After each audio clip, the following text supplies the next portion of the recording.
মৰমৰ ছাত্ৰ-ছাত্ৰীসকল, তোমালোকক আজি মই জিকিৰ আৰু যিহেতুকে আমাৰ পাঠ্যপুথিত জিকিৰ কবিতা হিচাপে সন্নিৱিষ্ট কৰিছে, মই কবিতা বুলিয়ে কৈছোঁ আৰু এই জিকিৰ বুজাবলৈ ওলাইছোঁ। আৰু এই জিকিৰ কবিতাটো বুজাৰ আগতে তোমালোকক যিহেতু আগৰ মই কবিতা বুজাওঁতে কৈছোঁ যে কবিতা বুজাৰ আগতে কবি পৰিচয় ভালদৰে জানিব লাগিব, আৰু ইয়াত কবি হৈছে আজান ফকীৰ। আৰু এইখিনিতে তোমালোকক কৈছোঁ যে মই আজি কবি পৰিচয়ৰ লগতে কবিতাটো বুজাবলৈ গ'লে ভিডিঅ'টো দীঘলীয়া হ'ব। ইয়াৰ পিছৰ ভিডিঅ' তোমালোকক কবি পৰিচয়টো ধুনীয়াকৈ বুজাই দিম। আৰু জিকিৰ, প্ৰথমে জিকিৰ বুজাৰ আগতে ইয়াকে ক'ব বিচাৰিছোঁ যে জিকিৰ মানে হৈছে স্মৰণ কৰা। আৰবী জিকৰ শব্দৰ পৰা জিকিৰ শব্দটো আহিছে, ঠিক আছে। আৰু জিকিৰ তোমালোকক বুজাবলৈ চেষ্টা কৰিছোঁ, চাবাচোন। ৰহমৰ গিৰিহত তুমি আল্লাহ চাহেবৈ, ৰহম মানে হৈছে দয়া, গৰাকী, গিৰিহত মানে গৰাকী, তুমি আল্লাহ চাহেবৈ, দয়াৰ গৰাকী কাক বুলি কৈছে? আল্লাহক কৈছে। যদি কৰা দৰিয়াৰ পৰা, দৰিয়াৰ শব্দৰ অৰ্থ হৈছে সাগৰ, কি কৈছে? আল্লাহৰ গৰাকী তুমি আমাক এই সংসাৰ সাগৰখনৰ পৰা পাৰ কৰি লৈ যোৱা বা উদ্ধাৰ কৰা। চিন্তো হেৰা মোৰ মন আল্লাহৰ নামত, আৰু কাৰ নামত চিন্তা কৰিব কৈছে আমাৰ মন? যে চিন্তো মানে চিন্তা কৰিব কৈছে আল্লাহৰ নামত। আল্লাহ, বেলেগ নহয়, কাৰ নাম ল'ব দিছে? আল্লাহৰ নাম ল'ব দিছে বা ভগৱানৰ নাম ল'ব দিছে। ভজ হেৰা মোৰ মন গুৰুৰ পাৱত, আৰু আমি যিখিনি আমাৰ সেৱা কৰিব লাগে গুৰুৰ চৰণত কৰিব। পাৱত মানে হৈছে চৰণত। তেনেকুৱা চোৱা, তোমালোকে আমাৰ জীৱনত গুৰুস্থান সদায় উচ্চ। আমাৰ গুৰু বুলি কওঁতে কাক? যে মানুহৰ জীৱনত আদি গুৰু মা দেউতা, শিক্ষাগুৰু নহয়, তোমালোকক যিহেতু শিক্ষা দিয়ে আৰু ধৰ্মগুৰু, প্ৰত্যেক ব্যক্তিৰে বা প্ৰত্যেক ধৰ্মৰে ধৰ্মগুৰু থাকিবই, আৰু সেই গুৰুক আমি সেৱা বা ভক্তি জনাব লাগে। তাৰপিছত চোৱা, পানী মৰে পিয়াহত অগ্নি মৰে জাৰত, খোদা ৰচুল লুকাই আছে মমিনৰ আঁৰত। ইয়াৰ দ্বাৰা, এইখিনিৰ দ্বাৰা ইয়াকে বুজাইছে যে চাবা, পানী পিয়াহত মৰা, অগ্নি জাৰত মৰা অসম্ভৱ, কিয়নো পানীৰ নিজৰ পিয়াহ গুচোৱাৰ শক্তি থাকে, কিন্তু নিজেই সেই শক্তি বিচাৰি নাপায়। ঠিক তেনেদৰে ভগৱানো মানুহৰ পবিত্ৰ অন্তৰত থাকে, মানুহে সংসাৰৰ মায়াজালৰ কক বকাই থাকি তাক বিচাৰি নাপায়। খোদা ৰচুল লুকাই আছে মমিনৰ আঁৰত।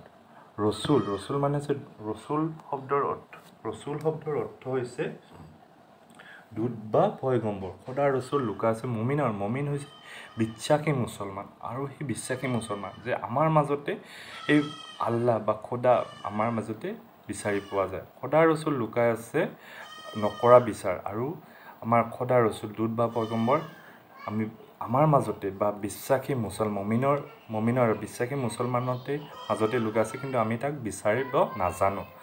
মক্কাৰ দুৱাৰত বান্দা মাৰিলা সঞ্চাৰ, মক্কাৰ দুৱাৰত চাহাব জীৱই মাৰে তালি। এতিয়া চোৱা, আমি কি কৰিব যাওঁ যে আমি ধৰ্ম কৰিবলৈ ক'ত যাওঁ? মক্কাৰ দুৱাৰত যাওঁ। মক্কাৰ দুৱাৰত আমাক কি কৈছে? নিজকে বান্দা বুলি কৈছে, মাৰিলা সঞ্চাৰ। এনেকুৱা হয়, মক্কাৰ দুৱাৰত যায় আমি তাত এনেকুৱা ভিৰ দেখুৱাই, তাত যেন সঞ্চাৰ মানে হৈছে তলা মৰা, তাত তেনেকুৱা তলা মৰা এক পৰিৱেশৰ সৃষ্টি হয়। মক্কাৰ দুৱাৰত চাহাব জীৱই মাৰে তালি, আৰু এনেকুৱা যে মক্কাৰ সকলোৱে কি কৰিব যায়? ধৰ্ম কৰিব যায় বা পুণ্য অৰ্জন কৰিবলৈ মক্কাত যায়। তাত কৰে যে মানুহৰ ইমানেই সমাগম হয় যে তাত এক ভিৰদ্ৰিক পৰিৱেশ সৃষ্টি হয়, যেন শালে শলৰ লগত দৰিকাৰ টপালি। যেনেকুৱা চোৱা, যেনেকুৱা শাল এবিধ মাছ, শ'ল এবিধ মাছ, তাৰ লগত দৰিকা মানে দৰিকণা, তেনেকুৱা টপালি মানে মাছে, টপালি মানে শব্দৰ অৰ্থ হৈছে জিভাৰে কৰা শব্দ। যেনেকুৱা মাছ এটা শব্দ কৰে, শাল শ'লৰ মাছৰ শব্দৰ লগত এই দৰিকাৰ শব্দ বুজাই নাযাব, নহয়? যেনেকুৱা দৰিকাৰ মানে দৰিকণা মাছৰ তাত বুজাই নাযাব। মক্কাৰ দুৱাৰত চাহাব তিৰবেণীৰ ঘাট, বেহাব নোৱাৰে তাত মায়াই ভেটে বাট। এই কবিতা ফাঁকিৰ মাজেৰে ইয়াকে বুজাইছে যে তিৰবেণী মানে গংগা যমুনা সৰস্বতীৰ এক মিলন হৈছে, য'ত বাৰাণসী সংযমস্থলীত, আৰু তাকে তিৰবেণীৰ ঘাট বুলি কৈছে। ই হিন্দুসকলৰ বাবে অতি পবিত্ৰ স্থান, আৰু তাত স্নান কৰিলে মানুহৰ পাপ খণ্ডন হয় বুলি জনবিশ্বাস আছে।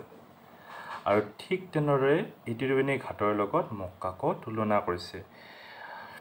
বেহাব নোৱাৰে তাত মায়াই ভেটে বাট, আৰু যদি তাত গৈও যদি মায়া মোহ মানুহে এৰিব নোৱাৰে, কিন্তু কোনো ধৰণৰ ধৰ্ম নহয়। কাৰণ ধৰ্ম যদি তাত গৈও মানুহে মায়ামোহত আবৃত হৈ থাকে, মায়ামোহেৰে বান্ধ খাই থাকে, তেতিয়াহ'লে কোনো ধৰণৰ তাত পুণ্য অৰ্জন কৰাটো নুবুজাব। আসমানৰ কুতুব তৰা আদমৰ জাত। আসমান হৈছে আকাশ, কুতুব মানে হৈছে গ্ৰহ নক্ষত্ৰ, তৰাটো তৰাই আদমৰ জাত। আদমৰ জাত মানে এই জাতক বংশ পৰিছে। আদম হৈছে আল্লাহৰ সৃষ্টিৰ প্ৰথম মানৱ। আদম যাক আদম বুলি কৈছে। আৰু ই কি কৈছে, আসমানত কুতুব তৰা আদমৰ জাত, যি আসমানত থাকে কি তৰা নক্ষত্ৰ তেনেদৰে।